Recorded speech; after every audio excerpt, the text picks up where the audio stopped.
Hello everyone, welcome to our channel Comments and Answers TJ, I hope you are all well.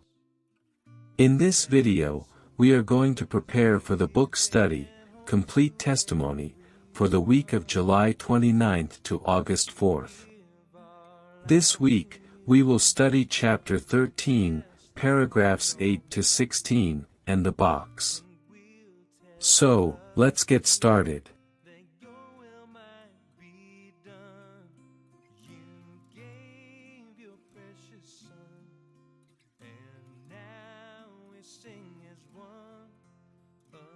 Question 8. Why was it necessary to consult the governing body on the matter of circumcision? In the Antioch congregation, there was much debate about whether non-Jewish Christians should be circumcised. To resolve this controversy and maintain peace and unity, they decided to consult the apostles and elders in Jerusalem, who formed the governing body. This consultation showed the wisdom of the Antioch congregation in trusting the leaders Jehovah had established. Additional comments. Acts 15:2 mentions that, after much discussion, it was decided to send Paul and Barnabas to Jerusalem to discuss the matter with the apostles and elders. This verse highlights the importance of seeking guidance from spiritual leaders when significant disagreements arise within the congregation. Consulting the governing body highlights the value of unity and peace in the congregation. Instead of letting the disagreement grow and cause division, the brothers sought the guidance of those with more experience and spiritual authority. Questions 9 and 10. What do we learn from the brothers in Antioch and from Paul and Barnabas?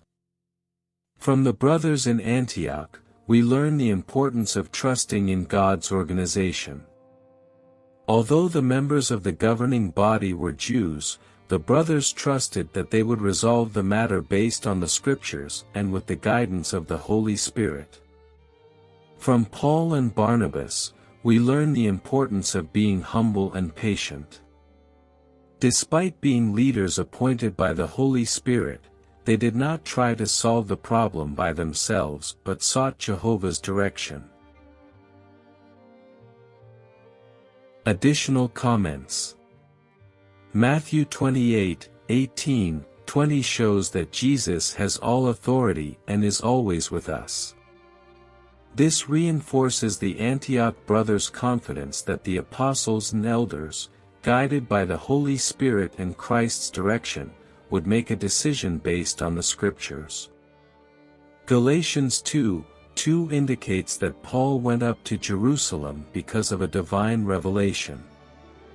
This fact highlights the importance of following Jehovah's guidance and being humble and patient, trusting that God directs His people through His Holy Spirit and not relying on our own wisdom. Questions 11 and 12. Why is it important to wait for Jehovah to clarify things? It is important to wait for Jehovah to clarify things because He always guides His people with patience and for our own good. For example, the brothers had to wait 13 years for Jehovah to clarify whether Gentiles should be circumcised. This time allowed sincere Jews to adapt to the changes. We must avoid pride and be willing to accept the changes and clarifications that the organization provides. Additional comments.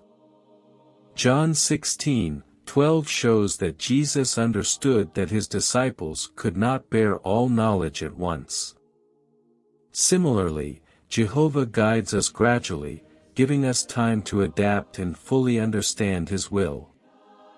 Isaiah 48:7-18 reminds us that Jehovah teaches us for our own benefit. His patience and loving care help us grow spiritually in a healthy and sustained way, protecting us from arrogance and encouraging us to accept His adjustments with humility.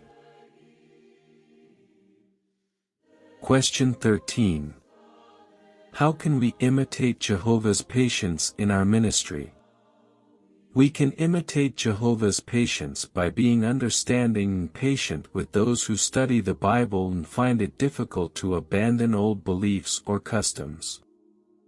We must give them time for the Holy Spirit to work in their hearts and ask God for direction on how best to help them. Additional comments. 1 Corinthians 3:6-7 highlights that it is God who makes people grow spiritually. Our patience in the ministry reflects our trust in Jehovah's timing and guidance, allowing the Holy Spirit to work in the hearts of students. 1 John 5:14 assures that if we ask anything according to God's will, He hears us.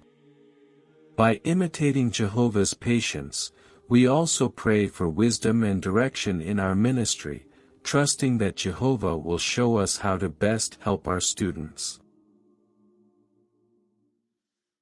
Questions 14 and 15, Part A.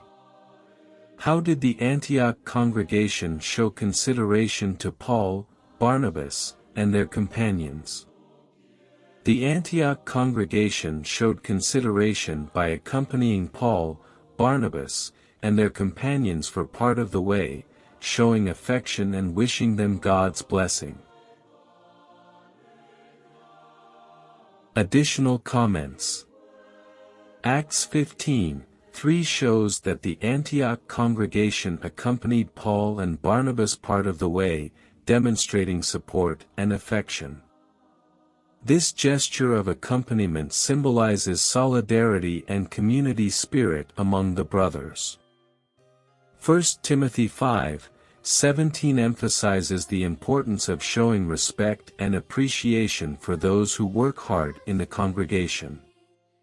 By imitating the consideration of the Antioch congregation, we foster an environment of support and brotherly love.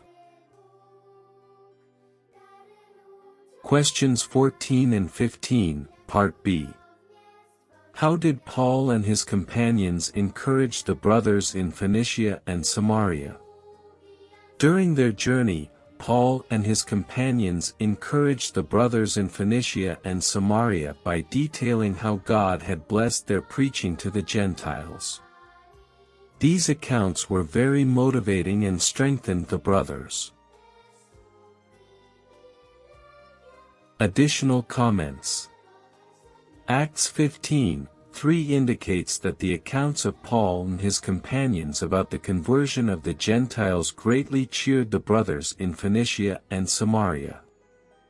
Sharing positive experiences in the ministry can strengthen and encourage the entire congregation. Meetings and assemblies, where experiences and testimonies are shared, are important moments for receiving encouragement and strength, just as Paul and his companions encouraged the brothers in Phoenicia and Samaria during their journey. Question 16. What indicates that the issue of circumcision had become a serious problem? The arrival of the brothers in Jerusalem and their reception by the congregation, the apostles, and the elders showed the seriousness of the problem. Additionally, some Pharisees who had converted to the Christian faith insisted that it was necessary to circumcise the Gentiles and make them obey the law of Moses, which evidenced that the matter required an urgent solution. Additional comments. Acts 15:5 shows that some converted Pharisees insisted on circumcision and obedience to the law of Moses, highlighting the seriousness of the problem. This reflects how some issues can threaten unity and require a clear and definitive resolution. Acts 15:4-5 indicates that upon arriving in Jerusalem, Paul and Barnabas were warmly received, but soon faced opposition from some Pharisees. This situation underscores the need to address doctrinal issues promptly to maintain unity and peace in the congregation. Well, these have been the practical answers for the congregation book study this week. I hope they are very helpful to you, my dear brothers and sisters. I send you a big hug, and may Jehovah always bless and protect you.